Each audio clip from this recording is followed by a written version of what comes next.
Shalom, shalom, shalom. Welcome to the Ahavah Fellowship YouTube channel. I'm Pastor Garry, and if ever you're in the Birmingham area, why not contact us? We would be delighted to be your host on the Shabbat. If you haven't already subscribed, why not click on the like and subscribe button to stay connected with our ministry? And don't forget the notification button so you'll be aware of new content when it arrives. In this message, I'll be concluding my teaching on the very sensitive subject of the ethnicity of the Bible. In part 1, I presented biblically cited and authoritative literature from established and recognized Jewish historians, evidencing the fact that today's Jewish people are not actually Jews, or Hebrews for that matter. In fact, their origins are not even Shemitic. I dispel the notion that salvation is based on skin color and ethnicity, but rather it's purely the free gift of the Messiah. I presented using anthropological and archaeological data as to the ethnicity of the chosen people. Starting from Adam all the way through to the apostles of the New Testament are evidenced in Scripture as people of color. The most famous apostle, Paul, according to the Scripture, suffered a case of mistaken identity and was almost arrested because of his resemblance to a black Egyptian terrorist. It's a good thing he didn't live in the United States. We know what would have happened to him. Finally, we even have Scripture proving the ethnic look of the Messiah himself. His feet as burnt brass and white woolly afro-type hair. In this episode, we answer the lingering question: if the Jewish people are not the true Hebrews of the Bible, then how did they get into the land of Israel? Moreover, how the ethnicity of the Bible was changed.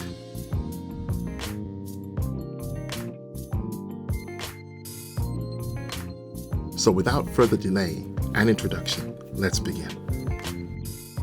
To change history, which is of course impossible, you only simply need to alter people's perception of it.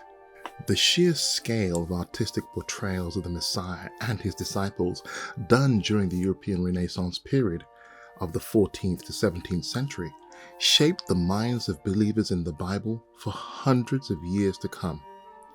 It would be Heinrich Ibsen who coined this phrase, "A picture is worth 1,000 words." Under the influence of Vatican Rome and various popes who commissioned such artists as Michelangelo and Leonardo da Vinci, they would create and shape the face of the Messiah and his disciples that would go on to then influence other artists around the world, and eventually in the 20th century, movies and films. The depiction of Christ and his disciples has been steered by the Renaissance period. Beneath the catacombs of St. Domitilla in Italy, some astonishing discoveries have come to light. Portrayals of the Messiah and his disciples, believed to be the oldest known depictions of them to date. But what's astonishing about these images is that they portray what would be termed as black men with dark skin and afro-type hair. Discovered in the 15th century, these images could well date back to the first Christian believers in Rome.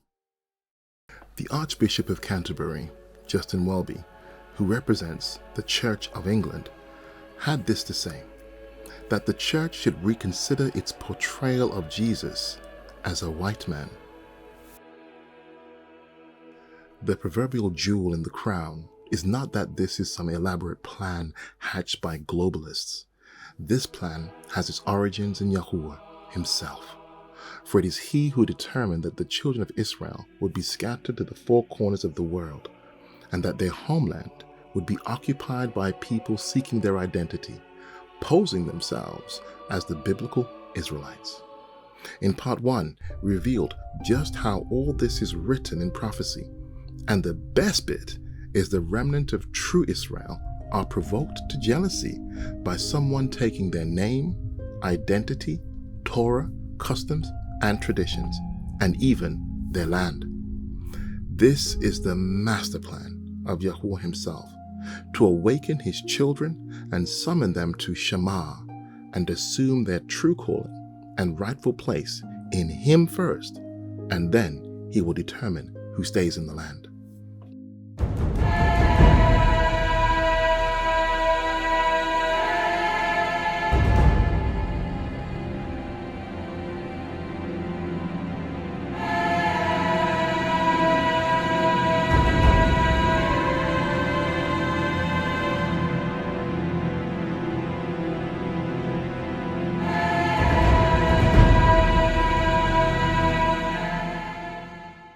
And now that Yahuwah has given the land to a people who are technically Gentiles, now for the next act of poetic justice, he will provoke Israel to jealousy over their own inheritance and covenant.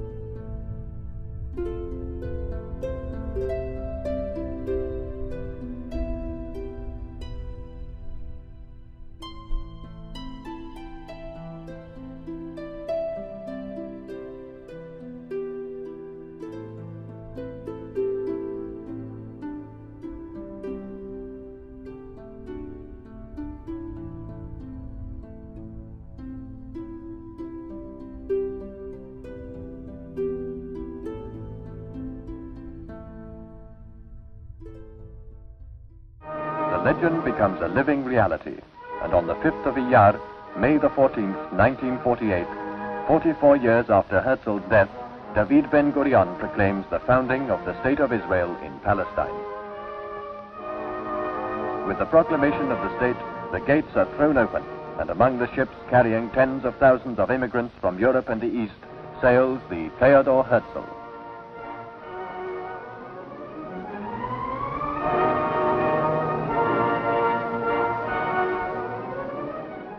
Right before the very eyes of an onlooking world, prophecy has been fulfilled.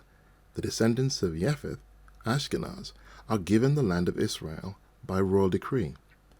It was just as Yahuwah had determined in the aforementioned prophecies. Many, having fallen for the lie of Zionism, have given the land to Gentiles. But how did this all happen? Just when did this transaction come about? For that, we need to go back to the Second World War to discover how this all came about, and just maybe we'll see a little more into the Father's plan to provoke his chosen people to jealousy.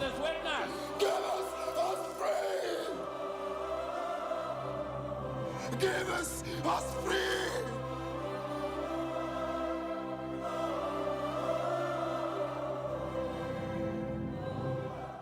Next up, the Second World War, and an Antichrist figure named Adolf Hitler. Several years ago, I did a teaching on the Antichrist, tracing the biblical history of some of the major players throughout the biblical narrative. In the 20th century, many names appear who wholly meet the criteria of an Antichrist, none more so than Adolf Hitler. One thing is clear from a study of Scripture, that Antichrist is not any one person, but is a spirit, and therefore can even be in several individuals at any one time. The spirit of Antichrist can manifest throughout history in a person or persons, indeed, even an entire nation, sadly, as history has already proven, even to the extent of entire nations. We have to acknowledge, before I go into this message, the war effort of the Second World War, dating between 1939 and 1945, between the Allied forces and the Axis powers. But meanwhile, a darker and more insidious and secret plan of ethnic cleansing was being rolled out across Europe, something that even the Allied forces themselves were not prepared for. This was not just a war between European states, but in fact a war that would involve every member of the human race. Men and women, black as well as white, were enlisted to fight representing their nations. This war would exact a very heavy price from many people groups hailing from every nationality on the globe. Not only Europeans and Americans, and not just men, but countless women became key players in the war effort. The legendary Tuskegee aircrew fighter bomber escort team oversaw the protection of over 200 missions of bombers into the airspace of the Axis powers, losing only 25 bombers over 5 years. These men were true heroes in history. We should never forget their tremendous sacrifices and contribution to the war effort.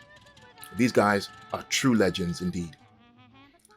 Another group of peoples that deserve mention are the Gurkhas of Nepal, known for their unique fighting weapon, the kukri, were a fierce and formidable fighting force against the Japanese, who had allied themselves with the Nazis. One Gurkha was reported to have fought 200 Japanese troops with a bolt-action rifle. Certainly, without the expertise of their warriors, truly the war would have gone very differently in the area of the Pacific, as Britain had no warriors to match the elite Gurkhas, who were specialists in what we now term as guerrilla warfare. The cost of war is always gargantuan. World War II took 60 to 80 million lives, compared to World War I that took 17 million lives, and 20 million were wounded as a result.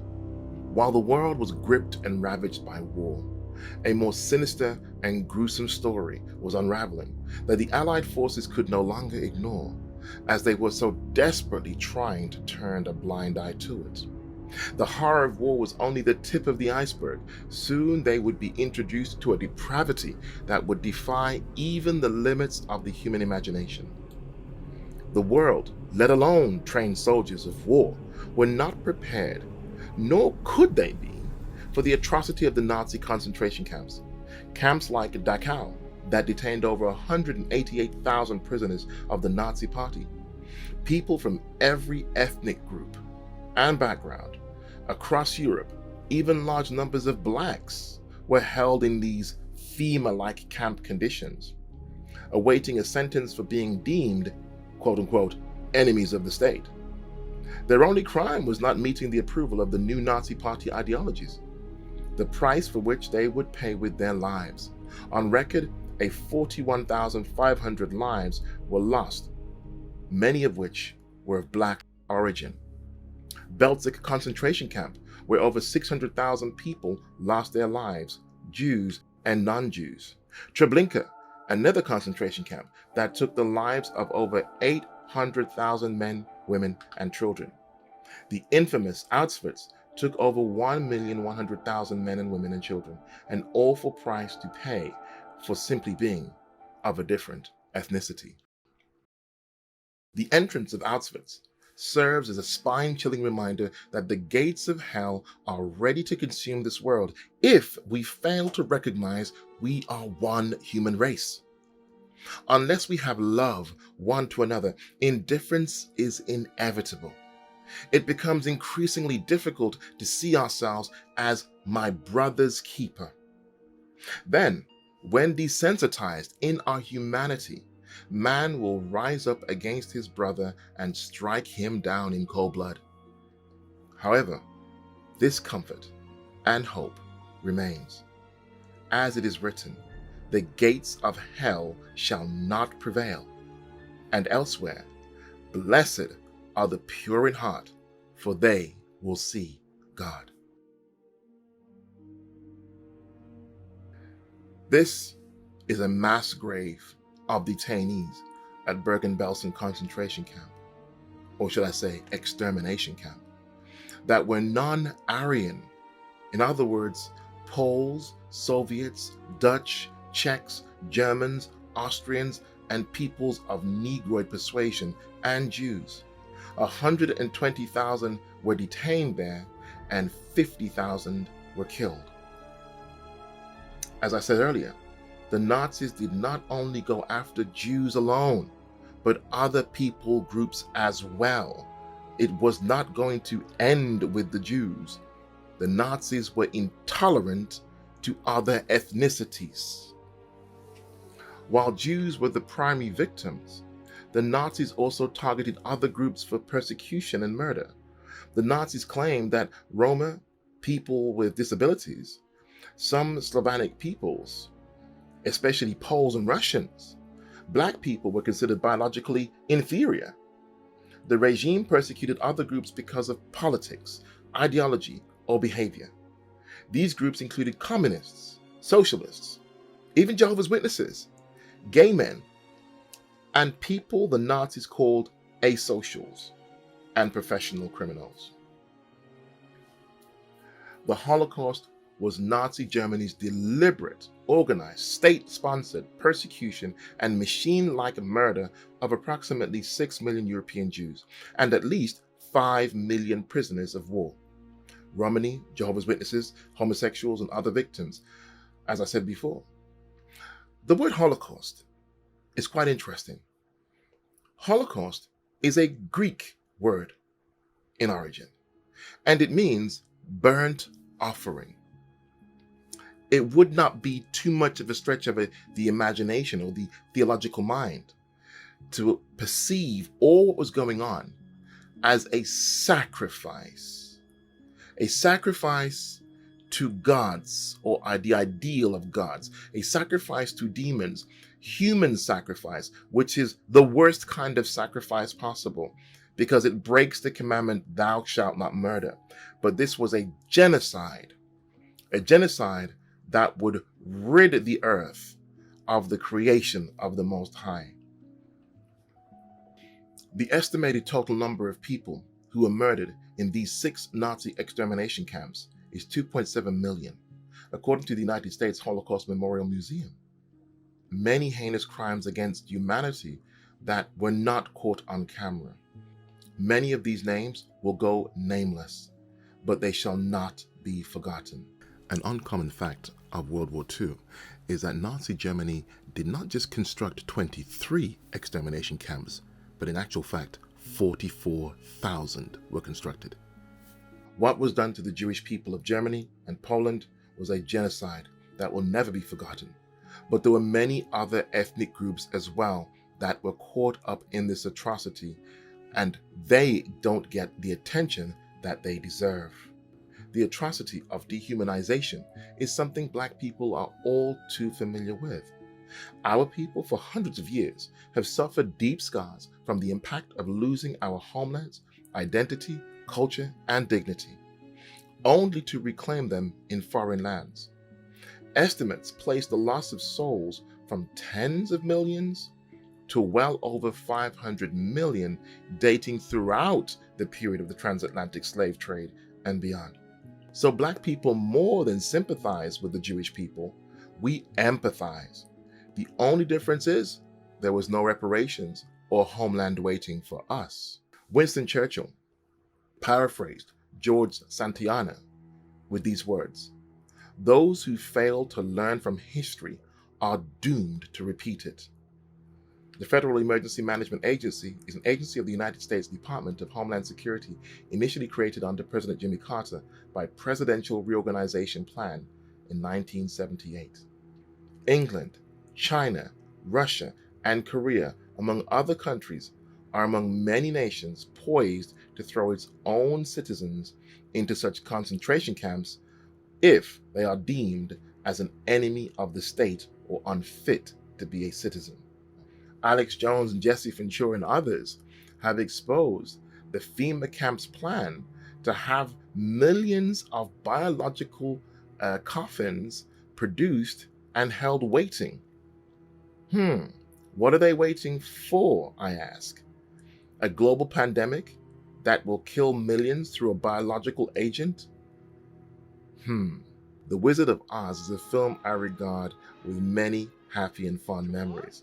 It stars Judy Garland, who, when a tornado rips through her home in Kansas, Dorothy, played by Judy Garland, and her dog Toto are whisked away to a magical land of Oz. They follow the Yellow Brick Road toward the Emerald City to enlist the help of the wizard, the only one who can get them home. But to their eventual surprise, they discover all is not quite what it appears to be, and someone has been deceiving the masses. While the world is paying attention to the main act, is anyone really paying attention to what's going on backstage? We need to pull the veil back. While the Second World War, and indeed I would like to go back even to the First World War, but I won't, there were powers in control of both wars, powers orchestrating these wars. And this is not conspiracy theory, this is conspiracy. But don't just rely on my own words. For the remainder of this presentation, I will intersperse information for you all but I will also draw in and enlist the help of others who have made documentaries and provided information on this said subject. Snapper Rothschild was the wife of Mayer Amschel Rothschild, and together they founded the Rothschild dynasty. Their 5 sons spread out over Europe, creating branches of the family banking system in Frankfurt, Naples, Vienna, London, and Paris. She had this to say: "If my sons did not want war, there would be none." Wow, what a statement from someone who was inside and is the matriarch of the Rothschild family. Nathan Meyer Rothschild would go on to say this: "I care not what puppet is placed upon the throne of England to rule the empire on which the sun never sets. The man who controls Britain's money supply controls the British Empire, and I control the British money supply." Wow.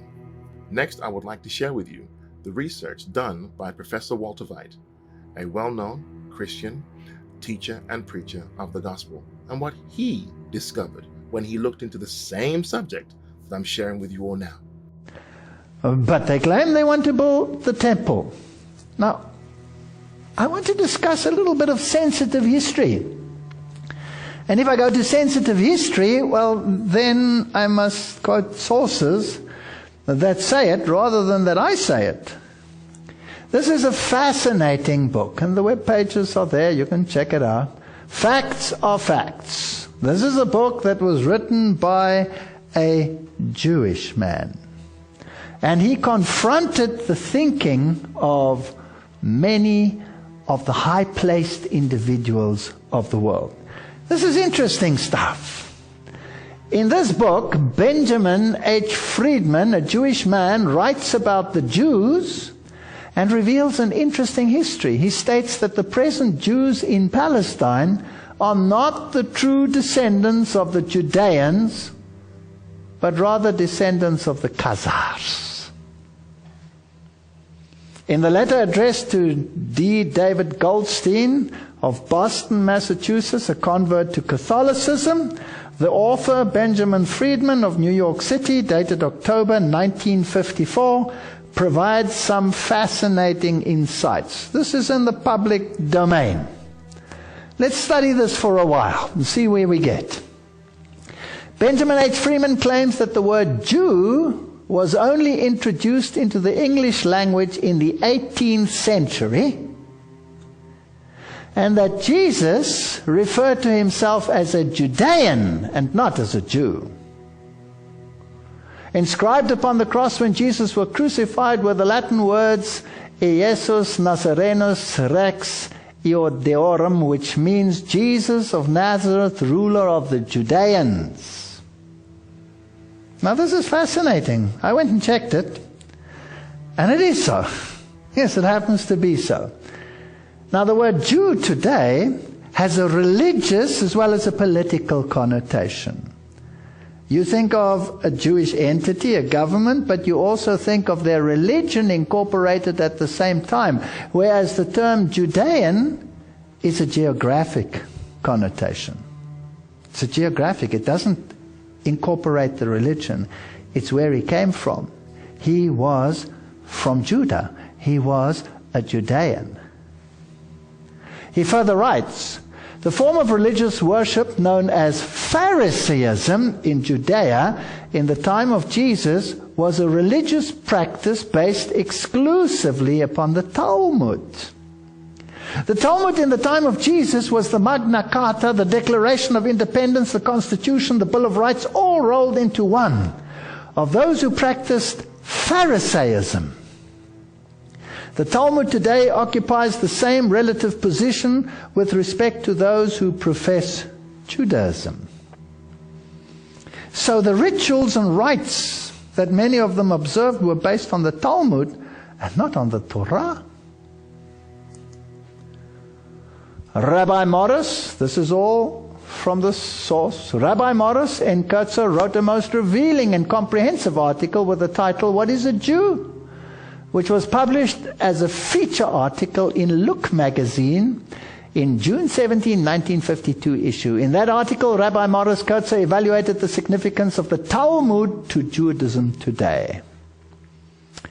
In that illuminating treatise and that important subject, by the most qualified authority at the time, Rabbi Morris N. Kurtzer stated, the Talmud consists of 63 books of legal, ethical, and historical writings of the ancient rabbis.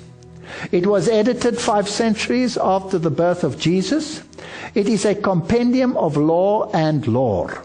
It is the legal code which forms the basis of the Jewish religious law, and it is, note, the textbook used in the training of rabbis. So rabbis are trained according to the Talmud. And the Talmud has very little in common with the Bible. Then he states, from the birth of Jesus until this day, there have never been recorded more vicious and vile, libelous blasphemies of Jesus or Christians and the Christian faith by anyone, anywhere, or any time than you will find between the covers of the infamous 63 books, which are the legal code which forms the basis of the Jewish religious law as well as the textbook used in the training of rabbis. I don't want to go into it. If I were to put the quotes on the screen, which the Talmud contains about Jesus, you would be horrified. It is some of the vilest statements that I have ever had the dishonor of reading. And this is what their training consists of. He then proceeds to quote some of the most horrendous statements from the Talmud regarding ethical issues, and not only regarding ethical issues, which deal with many, many issues from economics to relations with women, etc., and, of course, the view on Christ. As to the origin of the present Jews in Palestine, he states that those Jews derived from Eastern Europe, and many, many of the Jews that today live in the reconstituted state of Israel come from Eastern Europe, are not descendants of the Judeans or the lost tribes of Israel, but rather descendants of the Khazars. Who were they? They were a nation most people do not even know of. He writes, the so-called self-styled Jews in Eastern Europe in modern history cannot legitimately point to a single ancient ancestor who ever set even a foot on the soil of Palestine in the era of Bible history. Research also revealed that the so-called or self-styled Jews in Eastern Europe were never Semites, are not Semites now, nor can they ever be regarded as Semites at any future time by any stretch of the imagination. What secret, mysterious power has been able for countless generations to keep the origin and the history of the Khazars and the Khazar kingdom out of the history textbooks? Did you ever learn about it at school? I never learned about it. And out of classroom courses in history throughout the world, the origin and the history of Khazars and the Khazar kingdom are certainly incontestable historical facts. You have to do some cross-checking. Even the Jewish Encyclopedia is quite explicit about it. This was the Khazar kingdom. Here is the Black Sea, the Byzantine Empire. Here was Persia. And here was the kingdom of the Khazars. It was a massive kingdom. Now let's look at some of this interesting history. The Khazars were an Asiatic nation. And the Jewish Encyclopedia states Persian origin that converted to Talmudic Judaism. Now obviously some of the rabbis involved there could have been Judeans and probably were Judean descendants, but their converts are not Judeans. and that had conquered a vast area of Eastern Europe, which was in turn later conquered by the Russians in the 10th and 13th century. So that is why there are so many Russian Jews. Have you ever thought where they came from? Did they escape from Palestine? Were they the lost 10 tribes? Did they emigrate to Russia? No. This is a totally different nation that accepted Talmudic Judaism. He writes, after a historic session with representatives of the three monotheistic religions, King Bulan, 7th century, decided against Christian and Islam, because Islam had just arisen, and selected as the future state religion the religious worship then known as Talmudism, and not known and practiced as Judaism, which was totally different, which was based on the Bible. They adopted the Hebrew alphabet, and the Khazars adapted words to their requirements from the German, the Slavonic, and the Baltic languages. This language was known as Yiddish. And Yiddish used the Hebrew alphabetic characters, but not Hebrew. It's not Hebrew. It's Yiddish.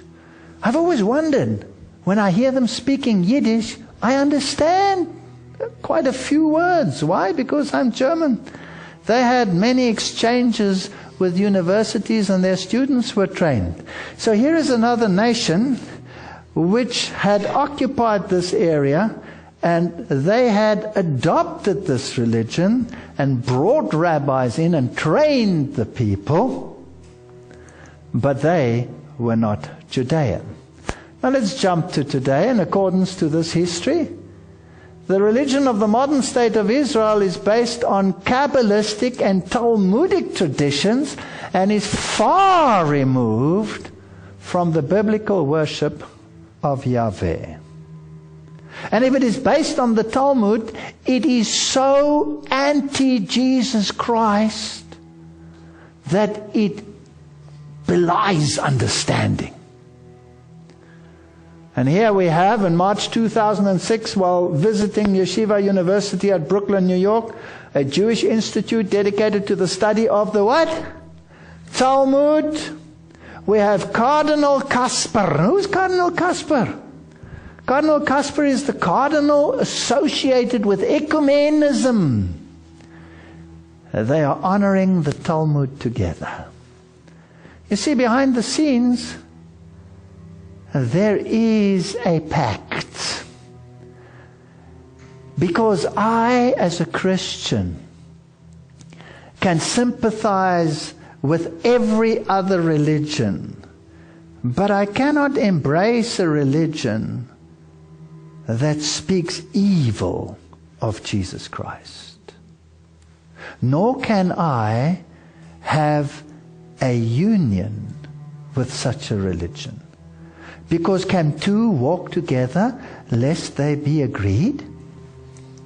Now let's get back to the Napoleonic society and see what happened further. Napoleon established both the Bank of France, we saw that, the French Bourse, the stock exchange, as well as the National Department of Tax Boards. Do we have all of those systems of governments in the world today, yes or no?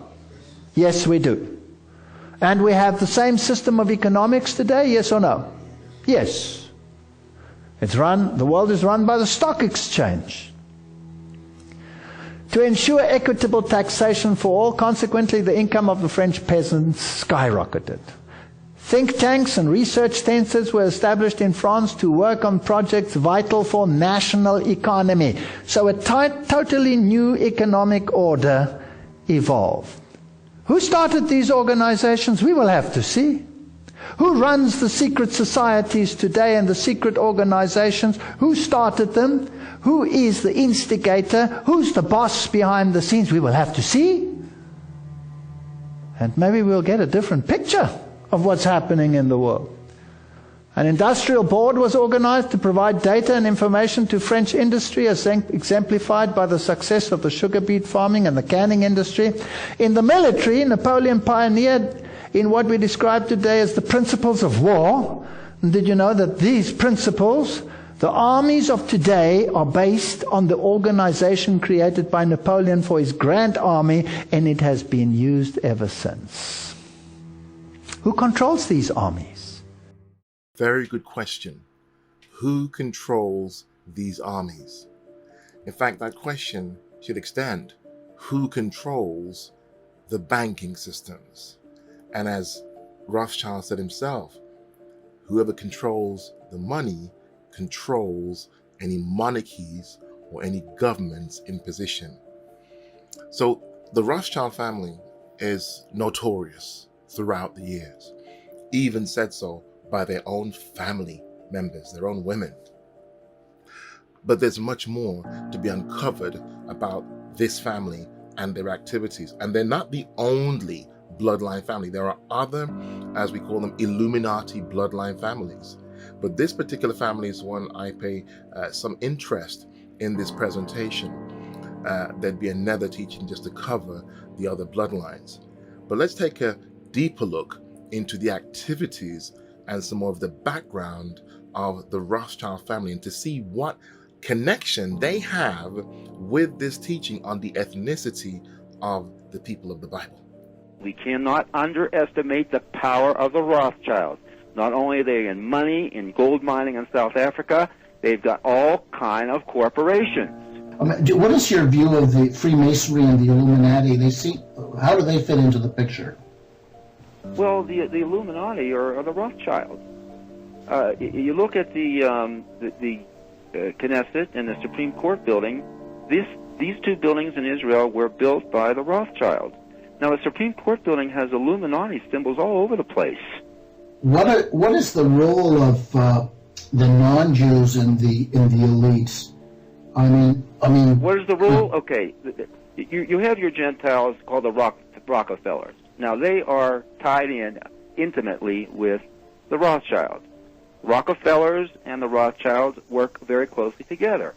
And this began in the late 1800s when Rockefeller had Standard Oil, and the Rothschilds were just getting into the oil business in the Caucasus with Baku oil, and they were competitors.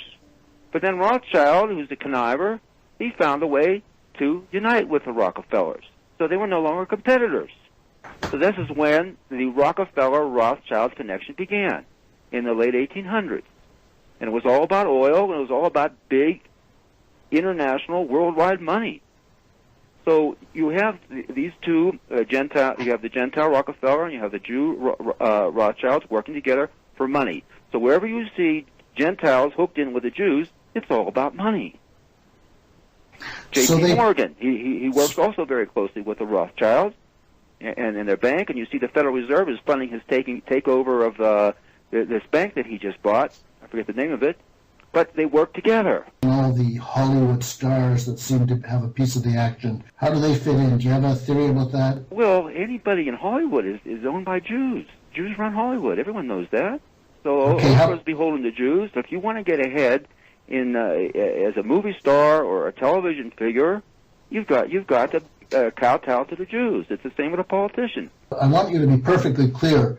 I mean, I'm born Jewish, and I know my family's Jewish, and they don't know anything about this scheme, about the New World Order. They think people who talk about it are crazy. And I think that's true of what percentage of Jews are aware of this agenda. I mean, there may be this collective guilt for Christ, but is there this collective guilt for this agenda? Wouldn't you say it's only insofar as they support the agenda? I'll tell you what every Jew does know. Every Jew knows that the Jews run the media. We all know it. I knew it growing up. We all know that Jews run Hollywood. And before I became a Christian, I used to tell my friends, hey, you want to get the biased propaganda?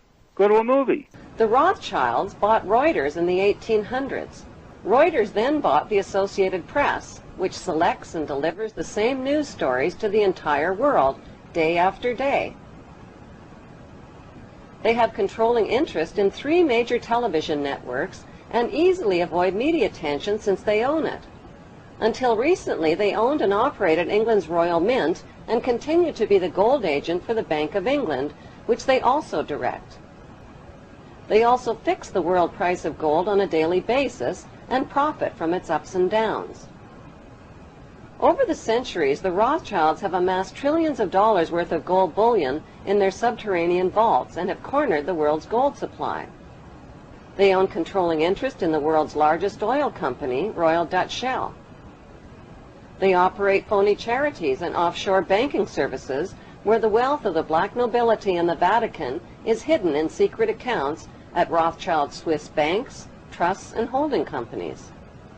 Although Evelyn Rothschild looks like a harmless gray-haired old man, make no mistake about it, Rothschild and his ancestors have handpicked presidents, crashed stock markets, bankrupted nations, orchestrated wars, and sponsored the mass murder and impoverishment of millions.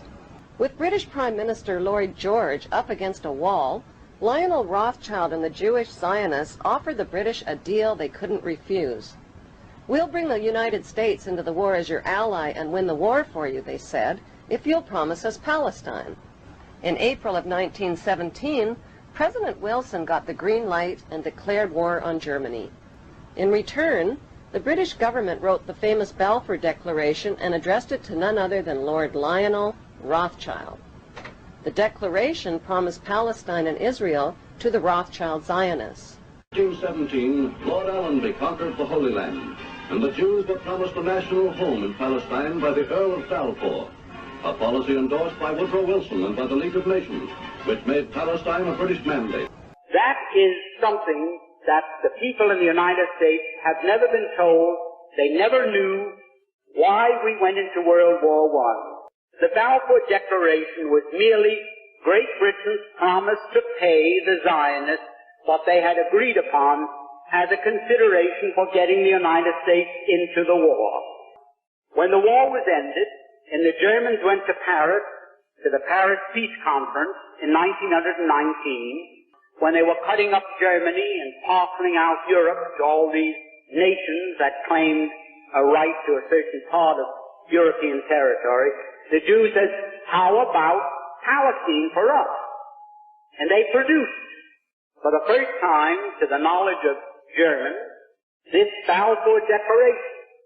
So the Germans, for the first time, realized, oh, that was the game. That's why the United States came into the war. And the Germans, for the first time, realized that they were defeated. They suffered this terrific reparations that was slapped onto them because the Zionists wanted Palestine, and they were determined to get it at any cost. When the Germans realized this, they naturally resented it. Up to that time, the Jews had never been better off in any country in the world than they had been in Germany. The Jews were doing very well in Germany. No question about that. Now, the Germans felt, well, that was quite a sellout. We've been so nice to them, and from 1905 on, when the first communist revolution in Russia failed, and the Jews had to scramble out of Russia, they all went to Germany, and Germany gave them refuge, and they were treated very nicely. And here, they sold Germany down the river for no reason at all, other than they wanted Palestine as a so-called Jewish common. I have joining me today Dr. and Rabbi Marvin Antelman. Welcome to the show, Rabbi. Thank you very much for having me here. First of all, let me say this. There are a lot of conspiracy theories out there. I'm not interested in theories. I'm interested in facts. So the scholarship over the years that I've utilized are sources that are impeccable.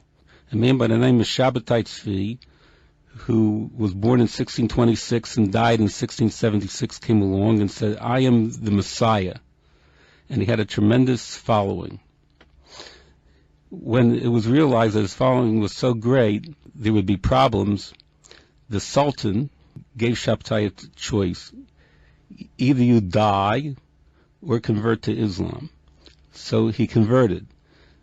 Now, there were about 1 million followers prior to the conversion. When the conversion happened, then there was disillusionment among the Jews. But there were some diehard people who set up different cults of Shabtai Tzvi.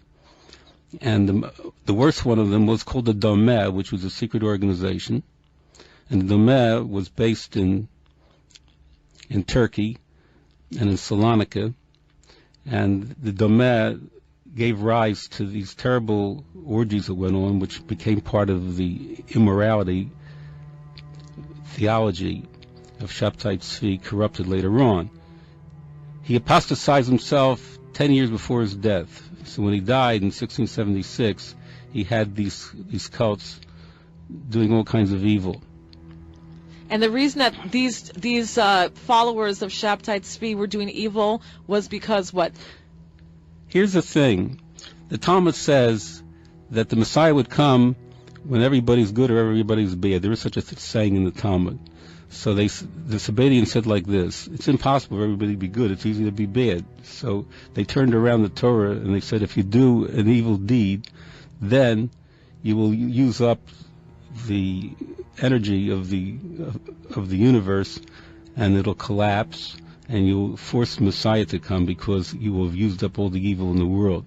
So whenever they engage in an orgy, they would make a bracha, and every day they would figure out a way to do as many sins as possible. Like if you eat chaylev, you're chayav karet. In other words, if you eat fat, according to the Torah, you're to be excommunicated from your people. So they would eat fat that was prohibited, non-kosher fat, from a kosher animal, which is chaylev, which is in that category, like eating blood from a kosher animal. So they would dafka do the opposite. They do the opposite in order to hasten the coming of the Messiah. After Shabtai Tzvi died, one of the most powerful Sabbatian cults, as they were called, was a transformation of the Domeh, the most extreme cult, to Europe through an insidious person by the name of Jacob Frank. He died in 1791. Now the Frankists started to spread and take over entire communities and make them satanic. And you can actually trace a line historically, which I do in my book, to the CFR from Shabtai Tzvi, and another organization called the Illuminati, which was founded in 1776 by Adam Weishaupt. And they were involved also in the French Revolution, which is also well documented. So what you're saying is that there really does exist a New World Order, that it's not a conspiracy theory, it's a conspiracy. Right, and Professor Katz wrote a book called The Jews and Freemasonry, which gives a history of the interface between Jews and some of the cults that derived out of Shabtai Tzvi. But the next big cult that came from Shabtai Tzvi after the Domeh organization, which was in Turkey, the next big cult were the Frankists, as I mentioned with Jacob Frank. So Jacob Frank, the Vad Arba Ratzat, the Council of Four Lands, wanted to deal with Frank, and they decided to have a big excommunication on the 20th of Sivan 250 years ago. And there they made the following rulings. They said everybody that is a Frankist is to be excommunicated. From the Jewish people? From the Jewish people, bastards to the 10th generation, is what it said. And they prohibited people, because the Frankists were into Kabbalah, they prohibited the study of Kabbalah until you were 30 or 40 years old and you had a belly full, as they said, full of Talmud. Only then could you study the Kabbalah. Right. And they said they're women or whores,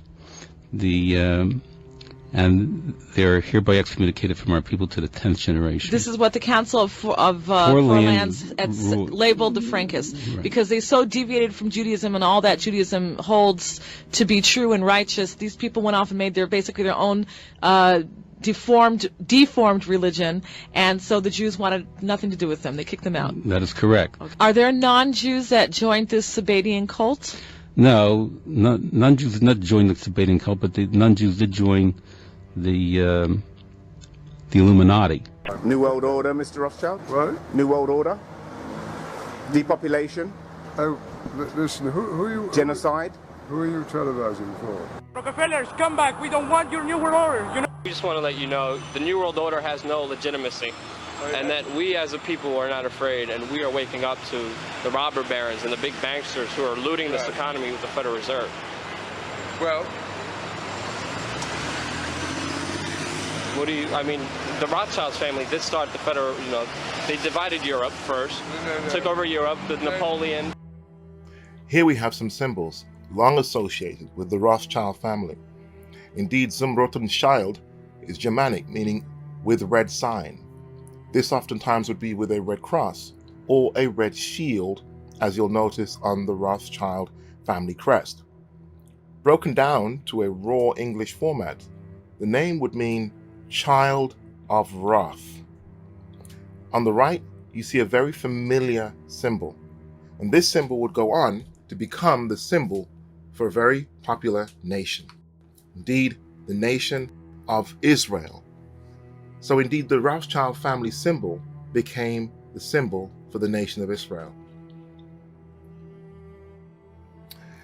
If you've watched part 1 through to part 4 of my series, Who Are the Jews?, I give an extensive history as to how the Jewish people procured the land that is now called Israel, modern-day Palestine. So Elohim turned away from them and gave them over to worship the stars, as has been written in the book of the prophets. People of Israel, it was not to me that you offered slaughtered animals and sacrifices for 40 years in the wilderness. No, you carried the tent of Molech and the star of your god, Rephan, the idols you made so that you could worship them. Therefore, I will send you into exile beyond Babel. Stiff-necked people with uncircumcised hearts and ears, you continually oppose the Ruach HaKodesh. You do the same things your fathers did. Which of the prophets did your fathers not persecute? They killed those who told in advance about the coming of the Tzaddik. And now you have become his betrayers and murderers. You who received the Torah as having been delivered by angels, but did not keep it. Acts 7, verse 41 to 43, 51 to 53. This symbol is widely known through occult circles, but more commonly known as the flag of Israel. If you remove the horizontal bar, you are left with this symbol, which is the basis for this symbol, the T-square and compass, with the G representing the great architect and the all-seeing eye referring to Satan. This symbol is recognized all over the world as a symbol for Freemasonry. Notice the seal of the Grand Lodge of the State of Israel. Freemasonry encompasses the three main monotheistic religions, Judaism, Islam, and Christianity, all coexisting with Freemasonry. When drawn symmetrically, it symbolized the Hermetic maxim, as above, so below. The Lorraine cross is used in Freemasonry as a degree symbol, of which there are many degrees within Freemasonry. Islam and the dove, the phoenix of Christianity, Judaism and Zionism, all are united. The following is a quote taken from Albert Pike, who is a Grand Master within Freemasonry and is the author of Morals and Dogma. The Third World War must be fomented by taking advantage of the differences caused by the agent of the Illuminati between the political Zionists and the leaders of the Islamic world. The war must be conducted in such a way that Islam, the Muslim Arabic world, and political Zionism, the state of Israel, mutually destroy each other. Meanwhile, the other nations, once more divided on this issue, will be constrained to fight to the point of complete physical, moral, spiritual, and economical exhaustion. We shall unleash the nihilists and the atheists, and we shall provoke a formidable social cataclysm, which in all its horror will show clearly to the nations the effect of absolute atheism, origin of savagery, and of the most bloody turmoil. Then, everywhere, the citizens obliged to defend themselves against the world minority of revolutionaries will exterminate those destroyers of civilization, and the multitude disillusioned with Christianity, whose deistic spirits will from that moment be without compass or direction, anxious for an ideal, but without knowing where to render its adoration, will receive the true light through the universal manifestation of the pure doctrine of Lucifer, brought finally out in the public view. This manifestation will result from the general reactionary movement which will follow the destruction of Christianity and atheism, both conquered and exterminated at the same time. These are Albert Pike's own words of how Freemasonry will serve to prepare the way for the Antichrist. And the state of Israel, this Zionist state, will be the catalyst for this move. Hence why we see so much uproar about the state of Israel. And all of this is being spearheaded, financed, and planned by the Rothschild family. Let's take a look at something called the Balfour Treaty. The Balfour Declaration was a single paragraph in a letter dated 2nd of November 1917 from the United Kingdom's Foreign Secretary Arthur James Balfour to Walter Rothschild, 2nd Baron Rothschild, a leader of the British Jewish community, for transmission to the Zionist Federation of Great Britain and England. And this is what the letter states. Dear Lord Rothschild, I have much pleasure in conveying to you, on behalf of His Majesty's government, the following declaration of sympathy with Jewish Zionist aspirations, which has been submitted to and approved by the Cabinet. His Majesty's government view with favor the establishment in Palestine of a national home for the Jewish people, and will use their best endeavors to facilitate the achievement of this object, it being clearly understood that nothing shall be done which may prejudice the civil and religious rights of the existing non-Jewish communities in Palestine, or the rights and political status enjoyed by Jews in any other country. I should be grateful if you would bring this declaration to the knowledge of the Zionist Federation. Unfortunately, the area highlighted in this letter was not upheld. It clearly stated that it being clearly understood that nothing shall be done which may prejudice the civil and religious rights of existing non-Jewish communities in Palestine. What would follow would be a spate of extermination of the indigenous Palestinian groups. But that is something I cover in my series, Who Are the Jews? So what was the 1917 Balfour Declaration really all about? The British believed the Zionists had an extreme and significantly powerful influence throughout the internal infrastructures of Russia and the United States of America, and therefore could use that power to convince those governments to join the war effort. At the same time, Britain was afraid Germany or France might make a commitment to the Zionists. In part 1 of this series, I shared with you 3 authors, all of them Jewish, and these books are literally smoking guns into dismantling the lie of the Jewish people. Indeed, Shlomo Sand's book, The Invention of the Jewish People, is a must-read. Benjamin H. Friedman's book, Facts Are Facts, and Arthur Koestler's 13th Tribe are significant books that unveil and reveal the truth about today's Jewish people. And I highly recommend these books for those of you who are investigating and researching this subject matter. A quote from Benjamin H. Friedman: as Christians learn how self-styled Jews have spent millions of dollars to manufacture the Jewish myth for Christian consumption, and that they have done this for economic and political advantage, you will see a tremendous explosion against the Jews. Right-thinking Jewish leaders are worried about this, since they already see it coming. Wow. when he was asked about peace in the Middle East, the late president of Egypt, Gamal Abdel Nasser, stated, "The Jews will never be able to live in peace because they left here black but came back white." Another book on the actual subject of the land of Israel and the way that it's been carved up by Shlomo Sands is The Invention of the Land of Israel, From Holy Land to Homeland. Another quote, this time by Voltaire, "To learn who rules over you, simply find out who you are not allowed to criticize." It's interesting that whenever I teach on this subject or others speak on this subject, it's not long before someone comes out saying you're anti-Semite without even looking at the facts.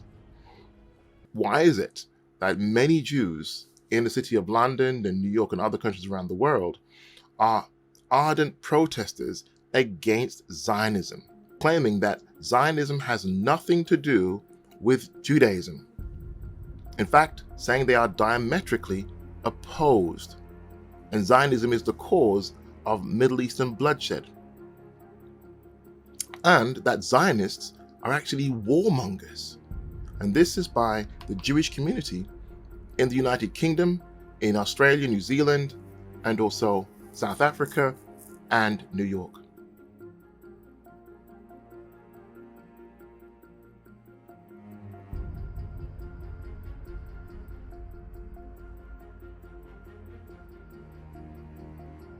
John Pilgrim, Australian journalist and writer, has this to say: "The version of history you were taught in school was heavily revised to favor your own nation's agenda while hiding its crimes, and in doing so fostered an unrealistic sense of false patriotism used to manufacture your allegiance to a corporate entity masquerading as your government."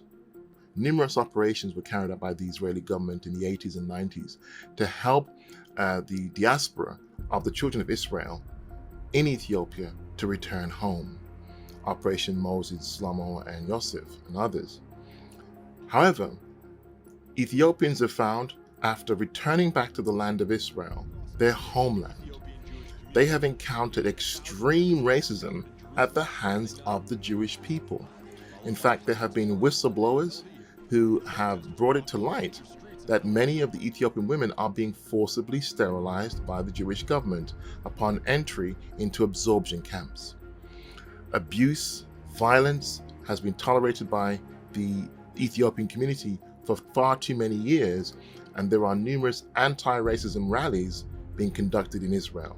How is this when, as a nation or as a people, the Jewish people themselves still remember very much the effects of the Holocaust against their own peoples? Mayor Amschel Rothschild, which I mentioned earlier on, who is the founder of the Rothschild banking dynasty, it is they that own Israel. After the infamous Balfour Declaration of 1917, they are behind today's massacre of the Palestinians and the reshaping and carving up of the land and its borders. Why does Hasatan want Israel so bad? Psalm 147, verse 19 to 20. He reveals his words to Yaakov, his laws and rulings to Israel. He has not done this for other nations. They do not know his rulings. Hallelujah. Psalm 89, verse 15. Righteousness and justice are the foundation of your throne. Grace and truth attend you. 2 Chronicles 7, verse 16. For now I have chosen and consecrated this house, so that my name can be there forever. My eyes and heart will always be there. The nation, and indeed the people of Israel, and the land of Israel, has an eternal covenant with it and with them. And the people of Israel, the rightful owners of the land, Father is restoring and will restore them to the land of Israel. His words are forever perpetual, and his covenant with his friend Abraham still exists to this day. He promised Abraham that land to his descendants, and Yahuwah is seeing to it that his children are being provoked to jealousy, and they will once again covet the laws and the rulings that were theirs. And once they return to the Torah, return to their Mashiach, the favor of Yah will be restored in the land, and ultimately the land will be restored to its glory. So, Genesis chapter 15, the land is deeded to Abraham and his descendants. 2 Samuel 24-25, King David purchased the land of Jerusalem, or the city of Jerusalem. Jeremiah 32, verse 9, Jeremiah who purchased the answer to prayer, Anathoth. 1 John chapter 4, verses 1-7. Dear friends, don't trust every spirit. On the contrary, test the spirits to see whether they are from Elohim, because many false prophets have gone out into the world. Here is how you recognize the spirit of Yahuwah. Every spirit which acknowledges that Yeshua the Messiah came as a human being is from Yahuwah or Elohim. And every spirit which does not acknowledge Yeshua is not from Elohim. In fact, this is the spirit of anti-Messiah. You have heard that he is coming. Well, he's here now in the world already.